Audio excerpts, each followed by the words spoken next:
I was working the front desk at a hotel in Amsterdam when an American guest walked up to me at 11 at night. He looked stressed. He said he needed to talk to the manager immediately because his neighbors were being way too quiet. I stared at him. I asked what he meant.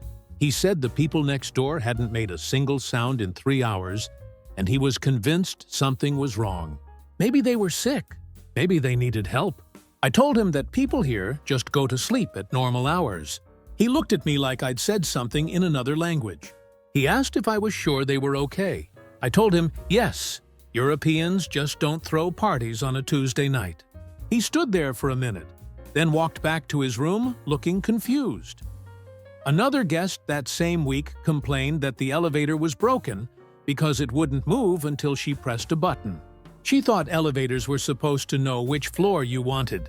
I had to explain that you actually have to select your floor. She said that was inefficient. I didn't know what to say to that. My friend who works at a cafe in Paris told me about a customer who got upset because the waiter didn't bring the check right after they finished eating. The American kept looking around, waving, trying to get attention. Finally, he went up to the counter and said the service was terrible because no one would let him pay. My friend explained that in France, the waiter won't rush you out. You have to ask for the check when you're ready to leave. The guy said that was the most backward system he'd ever heard of. He left a 1-star review online saying French restaurants hold you hostage. I used to work at a train station in Brussels. An American family came up to me asking why there were no security lines. They wanted to know where they were supposed to put their bags through the scanner. I told them there's no security for trains in Europe. You just get on. The dad looked around like he was expecting cameras. He asked if that was legal. I said yes, it's just how trains work here.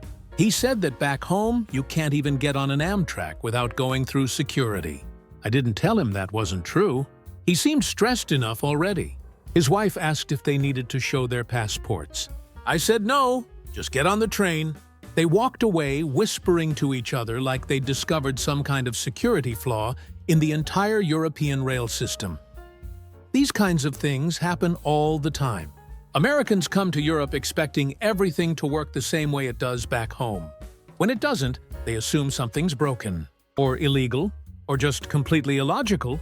And the funny part is, most of the confusion comes from things that everyone else in the world considers totally normal.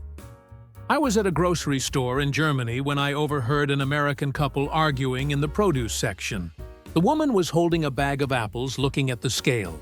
She told her husband the scale was broken because it said the apples weighed 500 grams. She said there was no way apples could weigh 500 of anything.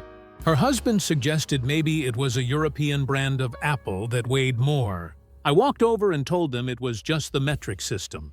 She looked at the bag again and asked how much that was in pounds. I said about 1 pound. She seemed annoyed that they made it so complicated. She put the apples back and said they'd just get them somewhere that used normal measurements. A bartender in Dublin told me about a customer who ordered a pint and then complained it was too much beer. He said he just wanted a regular beer, not a giant one. The bartender explained that a pint is the standard size in Ireland. The guy said that in America, a normal beer is 12 ounces. He asked if they had anything smaller. The bartender offered him a half pint.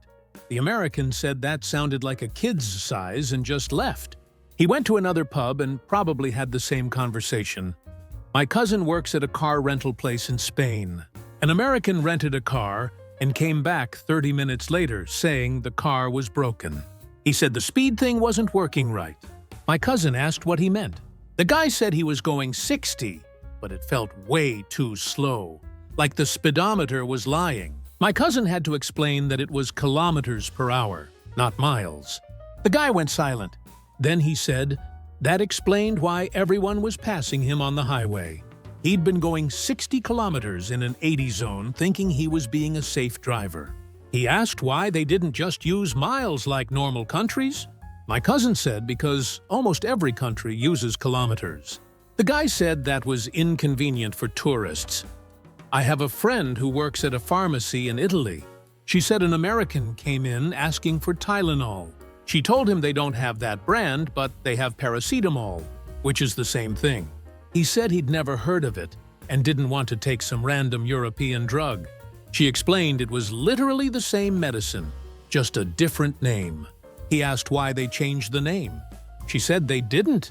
It's just what it's called in most of the world. He left and went to 3 other pharmacies looking for Tylenol. He eventually came back and bought the paracetamol, but he looked suspicious about it the whole time. A tour guide in Greece told me about an American who got frustrated during a historical walking tour. They were talking about dates and events from ancient Greece. The American kept interrupting, asking why they were saying the dates backward. The guide didn't understand. The guy explained that they kept saying day, month, year instead of month, day, year. He said it was confusing and made it hard to follow the history. The guide told him that's how dates work in Europe. The guy said it made no sense to put the day first. He spent the rest of the tour trying to mentally convert every date into American format. He left a review saying the tour was interesting, but the guide kept getting the dates mixed up. I was on a bus in Sweden when an American tourist asked the driver if they accepted dollars. The driver said no, only kronor or card. The tourist seemed surprised. He asked why a bus wouldn't take American money. The driver said because we're in Sweden. The guy said dollars are universal, and he'd used them in other countries before. The driver just stared at him. Another passenger said he could use a card if he had one. The tourist said he didn't bring his card because he thought cash would be easier. He got off the bus and walked. It was a 40-minute walk to where he was going. My friend's mom works at a hotel in Portugal. She said an American couple checked in and immediately asked for the air conditioning to be turned up. She explained that the hotel uses Celsius for the thermostat. They had it set to 22 degrees, which is about 72 Fahrenheit. The couple said 22 sounded freezing and demanded it be raised. She tried to explain the conversion, but they weren't listening. They set it to 72 Celsius themselves. An hour later, they came back downstairs sweating, saying the room was like a sauna. She had to go up and fix it. They didn't understand what went wrong. She showed them a conversion chart. They said Europe should just switch to Fahrenheit to make things easier for everyone. A waiter in Austria told me about a customer who asked for his steak cooked to 165 degrees. The waiter asked if he meant well done. The guy said no. He meant 165 degrees because that's the safe temperature for meat. The waiter explained they don't measure steak temperature in Europe. They just cook it to rare, medium, or well done. The customer insisted that without a thermometer, they couldn't know if it was safe. He asked to speak to the chef. The chef came out and tried to explain that European restaurants don't use meat thermometers for steaks. The guy ended up ordering chicken instead because he didn't trust them with beef. I worked at a museum in London. An American visitor asked me when they built the replica of Big Ben. I told him it wasn't a replica, it's the original. He laughed and said there's no way something that old would still be standing. I explained it was built in the 1850s and has been there ever since. He said that's impossible because nothing in America lasts that long. He took a picture and told his friend they did a really good job making it look authentic.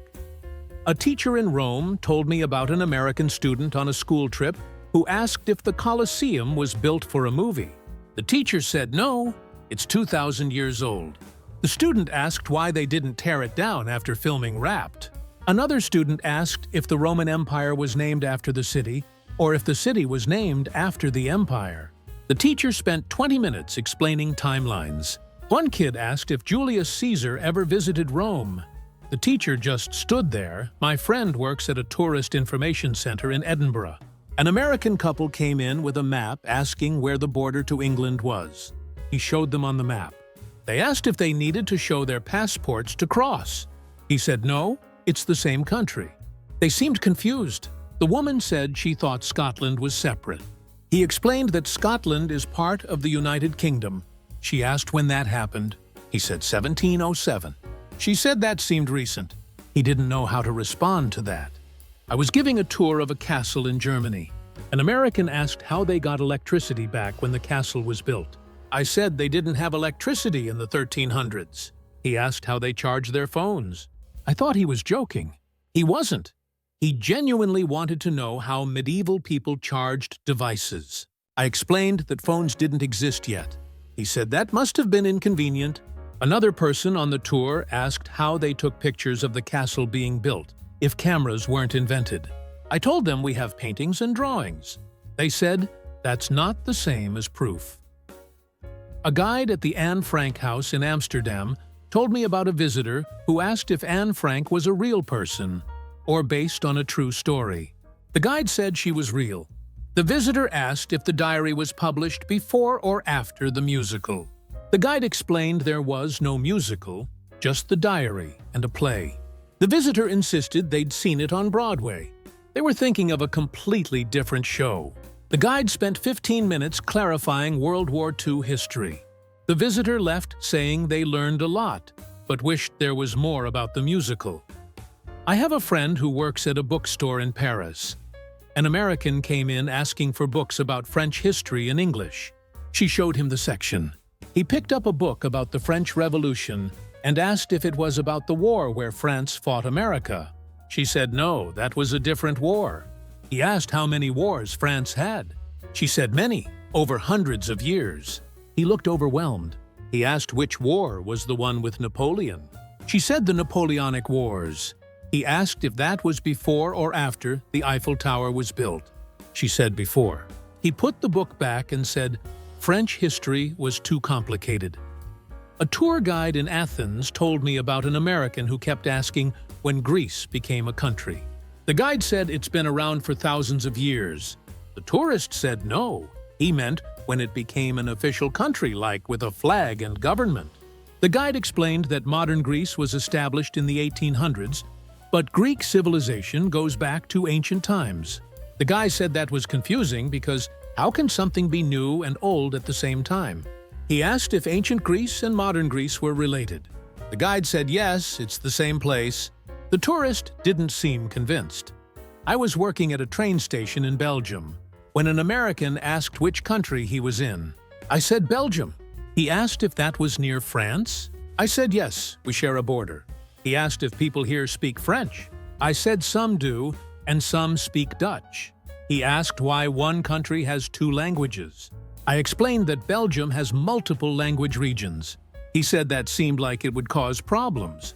I said it does sometimes. He asked why they don't just pick one. I didn't have a good answer for that. My friend works at a cafe in Switzerland. An American customer asked her what language Swiss people speak. She said it depends on the region. German, French, Italian, or Romansh. He asked what Swiss sounds like. She said, there's no Swiss language. He seemed disappointed.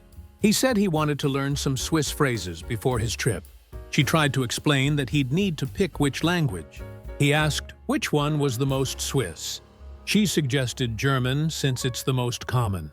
He left and came back the next day saying he'd learned some German, but people in the French part didn't understand him. She told him that's because they speak French there. He said Switzerland was harder than he thought. I worked at a restaurant in Copenhagen. An American couple finished their meal and left cash on the table with a big tip. I brought it back to them thinking they forgot their money. They said, no, that's for me. I explained we don't really do tipping in Denmark. They insisted.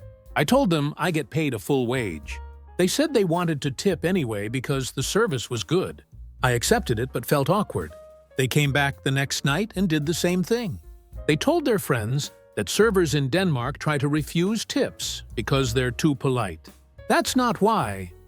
A shopkeeper in Amsterdam told me about an American who came into the store wearing shoes and then took them off at the entrance. She asked what he was doing. He said he didn't want to be rude by wearing shoes inside. She told him that in the Netherlands, you keep your shoes on in stores. He looked embarrassed. He said in Asia you take your shoes off. She said yes, but this isn't Asia. He put his shoes back on and apologized. Then he asked if he was supposed to bow when greeting people. She said no, just say hello. He seemed relieved. I have a friend who drives a bus in Norway. An American passenger thanked him very loudly every time the bus stopped. After a few stops, my friend asked if everything was okay. The guy said yes, he was just being polite. My friend said you don't have to thank the driver at every stop, just when you get off. The American said that in the US, you thank people for everything. My friend said that's nice, but it's not necessary here. The guy kept doing it anyway. Other passengers started staring. A librarian in Finland told me an American came in and started chatting with everyone. He introduced himself to people studying, asked what they were reading, tried to make small talk. People looked uncomfortable. The librarian pulled him aside and explained that Finns value silence in public spaces. The guy said he was just being friendly. She said that's fine, but libraries are quiet places. He said American libraries have people talking all the time. She said this isn't America. He sat down, but kept accidentally making eye contact with people and smiling. They'd look away. My cousin works at a train station in Italy. An American asked why there was no line at the ticket counter. She said people just wait their turn. He said that in America, you form a line so it's fair. She explained that Italians are aware of who arrived when. He didn't believe her. He stood off to the side, trying to organize people into a line. They ignored him. When it was his turn, he hesitated because he wasn't sure if he was actually next. Someone else went ahead. He got frustrated and said the system didn't work. My cousin told him it works fine if you just pay attention. I worked at a gym in Germany. An American member kept greeting everyone he saw with a loud, "Hey, how's it going?" People would nod and keep walking. He complained to me that Germans were unfriendly. I explained that people don't usually chat at the gym here. He said that back home, everyone talks to each other. I said that's nice, but it's not the culture here. He said he was just trying to build community. I told him people come here to work out, not socialize. He kept doing it. Eventually, people started avoiding the equipment near him. A hotel worker in Sweden told me an American guest called the front desk at midnight, complaining about noise. She went to check. The noise was someone in the next room walking to the bathroom. The guest said the walls were too thin. She explained that European buildings are old and sometimes you hear neighbors. He said that in America, hotels are built better. She said these buildings are 300 years old. He asked why they don't just renovate. She said because they're historical. He said history shouldn't come at the expense of comfort. My friend works at a cafe in France. An American ordered coffee to go. She gave him a small cup. He said he ordered a large. She said that is large for French coffee. He said it looked like a shot glass. She explained that French coffee is served in smaller portions because it's stronger. He said he needed at least 16 ounces to wake up. She told him they don't have sizes that big. He ordered 4 coffees and combined them into one cup he brought from his hotel. Other customers watched. He left and came back every morning doing the same thing. I was at a grocery store in Spain. An American asked an employee why the store was closed in the middle of the day. The employee said it was siesta. The guy asked when it would reopen. She said in 2 hours. He said that was bad for business. She explained that siesta is part of Spanish culture. He said culture shouldn't get in the way of commerce. She just shrugged. He waited outside for 20 minutes, then gave up and left. He posted online about how Spain doesn't care about customer service. A museum guard in Poland told me an American visitor kept trying to touch the paintings. The guard stopped him. The guy said he just wanted to see the texture. The guard explained you can't touch museum art. The guy said that in some American museums, they have interactive exhibits. The guard said this is a 16th century painting, not an interactive exhibit. The guy asked how he was supposed to appreciate art if he couldn't touch it. The guard said, with your eyes. The guy left a review saying the museum was unwelcoming to hands-on learners. I was working at an airport in Brussels. An American came up to the desk asking where the TSA checkpoint was. I told him there's no TSA in Europe. He asked how they check for security threats. I said we have security, just not TSA. He asked what the difference was. I said TSA is an American agency. He seemed shocked. He said he assumed TSA was international. I told him most countries have their own systems. He asked if European security was as thorough. I said yes. He didn't look convinced. He went through security and came back 20 minutes later saying it was faster than in the US, and he didn't trust it. That's the thing about these stories. It's not that Americans are trying to cause problems. It's that they genuinely expect the rest of the world to work like home. When it doesn't, they think something's wrong. They don't realize that what feels normal to them is just one way of doing things. There are hundreds of other ways that work just fine. I've heard stories like this from friends all over Europe. They all say the same thing. Americans show up prepared for a version of their country that speaks a different language. When they find out it's actually a completely different system, they get confused. Some adapt. Some spend their whole trip trying to fix things that aren't broken. The funniest part is that most of these misunderstandings could be avoided with a little research. But a lot of travelers don't think they need to research. They assume they already know how things work. Airports have security. Restaurants bring the check. People form lines. These things feel universal when you've only ever experienced one system. And then you meet someone who's confused that trains don't have security, or that you have to ask for the check, or that people don't automatically line up. And you realize that normal is just whatever you grew up with. I'm not saying Americans are the only ones who do this. Every country has tourists who make assumptions, but Americans tend to be the most surprised when things are different. Maybe it's because the US is so big that you can travel for hours and still be in the same system.